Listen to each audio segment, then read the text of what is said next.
Well, thank you for being here. I'm going to present part of my research focusing on projected brand personality in the era of symbolic communication. I think it links quite well with some of the ideas that my colleagues have presented before. And I'm going to bring insights from a specific study on destination brands. So more than a place branding presentation, this is more focused on brand personality projection. So why I think it's important to talk about brand personality and why it links with some of the ideas that have been brought up by my colleagues. We have to understand the importance of creating brand personality in a context where consumers build strong relationships with certain brands, to such an extent that these become part of their own identity. Okay? In the current era of symbolic consumption, in the consumption society, we present flexible identities that we renegotiate as long, or it doesn't look very good, well, as long as we, or together with the new meanings that we are exposed to, and that we keep adding to our own identity and our own way of showing us.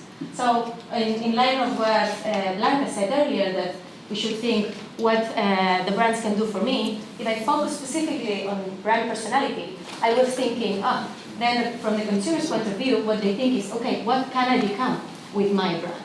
And here's where brand personality has a strong effect on this. So consumption behavior culminates in a host of individual experiences with brands and other experiences in life, that turn into narratives about your own self. So brands need to offer these narratives. Through this symbolic communication, some symbolisms offered through advertising and other types of communication that now have a strong influence, or that are critical influence on consumer behavior. So, why specifically we're talking about symbolisms? Is of course part of identity. There are many things playing a role there, but specifically personality. Talking about personality, talking about the role of personality in communications is important because, as we said, the product, even though it's the main reason to exist of a company, the product is very difficult to change and have very limited expressive possibilities. So what the brand can offer is a whole world of symbolisms, of traits that are not tangible or functional, that are something that our consumer or our potential consumer is expecting to find, is expecting to say things with their consumption acts.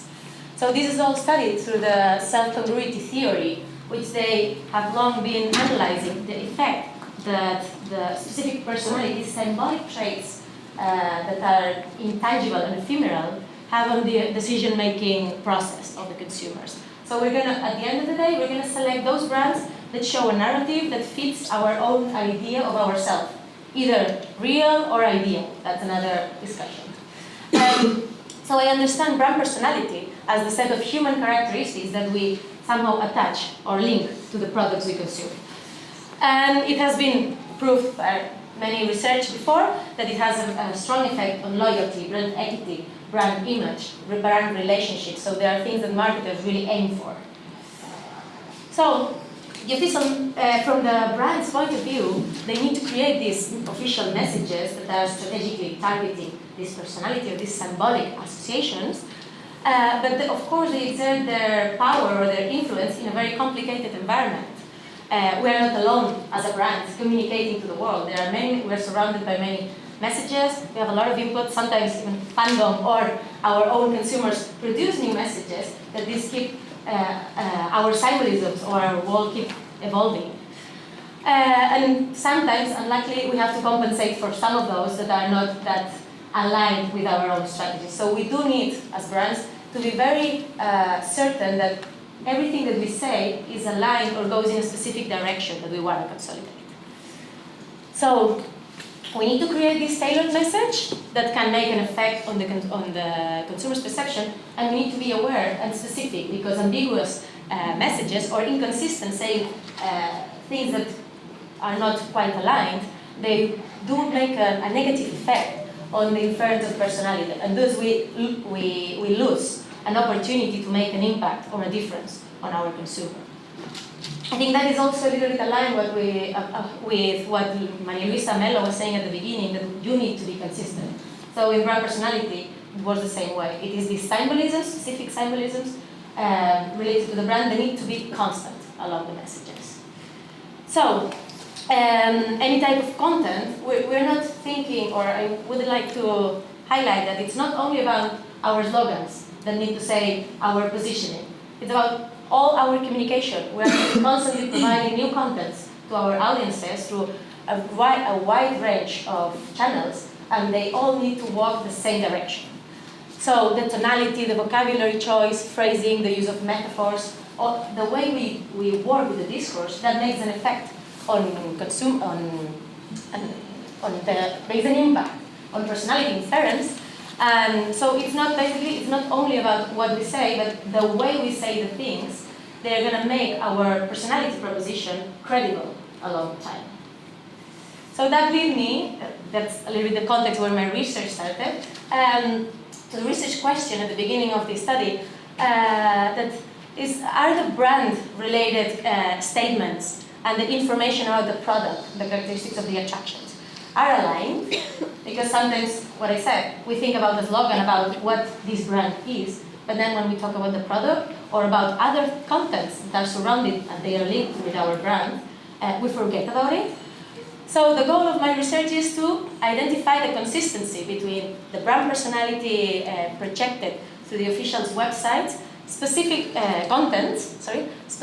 through touristic brands, tourist destination brands.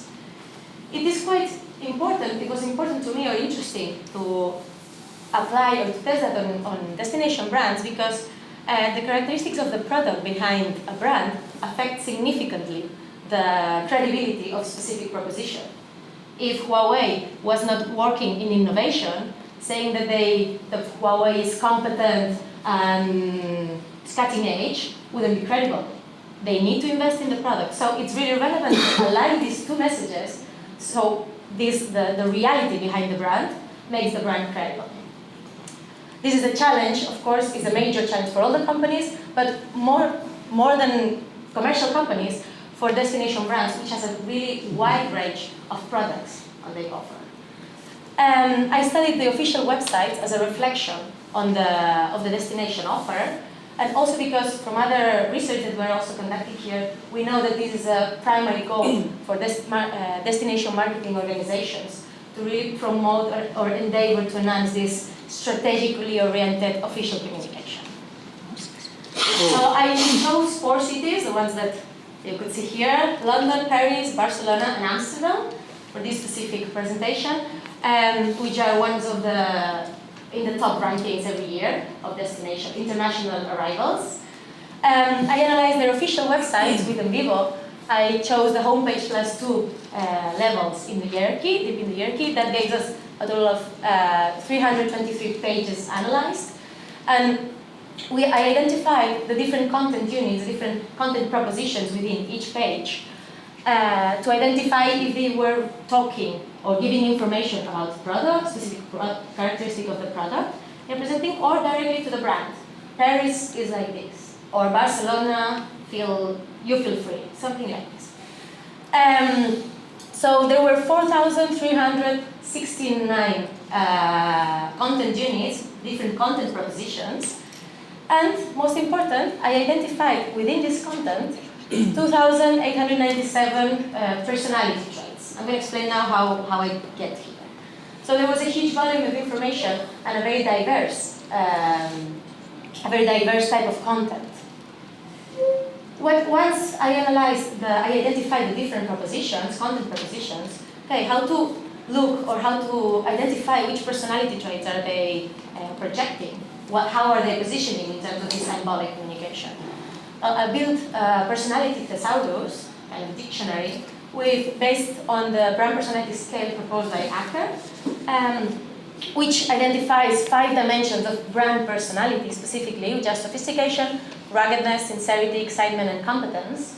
And I identified synonyms that can be linked easily to these dimensions.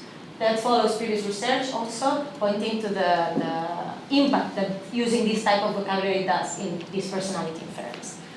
So of course the process of building this dictionary was conducted by two coders. We combined the two lists, etc. So it would be the most reliable tool as possible. And with that, we looked inside each content unit, which kind of vocabulary are they using. For example, in London, well now I cannot really see it, sorry. Well, we can see this is in the first part of your left side of the screen. There is the personality projected by the content targeting specifically the brand. Here it says November in London, and it talks about London in November. It is fresh, explaining how is London in general about the brand. So you could see, if I remember properly, it's highlighted the word familiar and cozy. This is a type of vocabulary that when you talk about London being familiar and cozy, it might influence that if you compare both figures, when they talk about the brand, suddenly the sincerity slice gets bigger. Still, when I saw these pictures, I said, no. When I started analyzing, I saw London, I said, oh, it's reasonable, it looks quite alike. But then I went further on my analysis, and I turned to Paris. Here we can see much bigger difference than before. So when they're talking about the brand in general, they are mainly emphasizing on excitement and sophistication, which makes sense with our idea of Paris. But later, when you look at all the contents they offer, how they describe what Paris has, you could see that suddenly sincerity, which was had quite a small share in the brand description, gets more relevance. This is something, so Paris need to be aware that if they keep pushing content or promoting, or if they are not advertising but showing, talking about themselves as, I'm not sure what the words were here, sorry, but as before, cozy or familiar or peaceful, they need to be aware that this makes inconsistent, and that would be detrimental of the credibility of this personality that they wanna project. Also with Barcelona, as you can see a lot of blue, you can see the scheme is much worse. Here you can see a lot of that both personalities projected are not quite aligned. There's a serious discordance between both projected personalities. So being great, being exciting, being cutting edge, etc. That is it's a vocabulary that we always use in traditional advertising. We are new, we are great, etc. And they keep emphasizing when they talk about Barcelona is exciting. But later, the reality of the place says it's genuine, it's also very more competent than other cases, etc. And also to finish off, Amsterdam, where they emphasize more, they try to promote the brand as a world-class scenery or something vibrant brand, but the reality of the product shows much more balance, plus a more stronger reality on sincerity, more familiar, more easygoing brand. So basically, to conclude, to solve my research question, I would say that the brand-related statements and the information about the attractions of the offer are not aligned, generally speaking. In these 4 cases, only London show quite an aligned personality, but not the 3 other cases. And with the other brands on my sample in my bigger research, you can also test that. So generally, the general trend is that they are not aligned. And on my way to interpret to explain this finding, I wonder, it might be or I would like to discuss that later with all you, that it could be that marketers do not consider the influence of the product behind the brand. They keep planning strategically what their brand should be, but they forget the effect that that the product can do or does after the brand. Or there is a lack of attention on the content, on how we build strategically these other contents that are not slogans, that are not these highlights that we put on that we prioritize on our communications.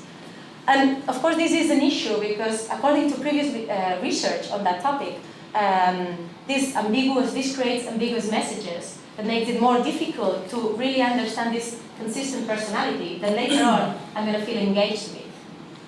So I hope you find it interesting, and I hope you have a lot of questions or we can discuss further about it.